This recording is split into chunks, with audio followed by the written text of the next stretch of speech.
તો આ તરફ દિલ્હી એનસીઆરમાં પથરાઈ છે ગાઢ ધુમ્મસની ચાદર। કડકડતી ઠંડી વચ્ચે ગાઢ ધુમ્મસના લીધે લોકોને હાલાકી પડી રહી છે। વિઝિબિલિટીમાં ઘટાડો થતાં વાહન ચાલકોને પણ મુશ્કેલી પડી રહી છે। ખરાબ હવામાનને લીધે અનેક ફ્લાઇટ્સ મોડી પડી તો રેલવે સેવા પર પણ માઠી અસર થઈ છે। દિલ્હી એનસીઆરમાં ગાઢ ધુમ્મસ સહિત પ્રદૂષણ પણ વધી રહ્યું છે, જેને લીધે સ્થિતિ વધારે વણસી છે। ખરાબ હવામાનના લીધે દિલ્હીમાં ગ્રેપ 3 લાગુ કરાયું છે। આવનારા 5 દિવસ સુધી ધુમ્મસથી વાતાવરણ ધૂંધળું રહેશે તેવી શક્યતાઓ છે। દિલ્હી એનસીઆર સહિત નોઈડા, ગાઝિયાબાદથી લઈને ગુરુગ્રામ સુધી હાલ ગાઢ ધુમ્મસની ચાદર પથરાઈ ગઈ છે। એક નજરે તો એવું લાગે કે જાણે સફેદ ધુમાડો છવાઈ ગયો હોય, તો કેટલાક વિસ્તારોમાં વિઝિબિલિટી ખૂબ જ ખરાબ સ્તરે પહોંચી ગઈ છે અને રસ્તા પર વાહન ચલાવવામાં લોકો હાલાકીનો સામનો કરતા જોવા મળ્યા।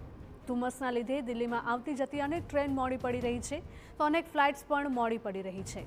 હવામાન વિભાગની આગાહી મુજબ દિલ્હીમાં લઘુત્તમ તાપમાનનો પારો 6 થી 8 ડિગ્રી વચ્ચે રહેવાની શક્યતા છે અને હજુ પણ આગામી 5 દિવસ સુધી લોકોને આવી સ્થિતિનો સામનો કરવો પડી શકે છે। તો ઠંડી અને ગાઢ ધુમ્મસની વચ્ચે વધતા એક્યુઆઈએ પણ ચિંતા વધારી છે। મોટાભાગના વિસ્તારોમાં એક્યુઆઈ 350 થી 400 પર પહોંચી ગયો છે અને તેને પગલે હાલ ગ્રેપ 3 લાગુ કરવાની પણ ફરજ પડી છે।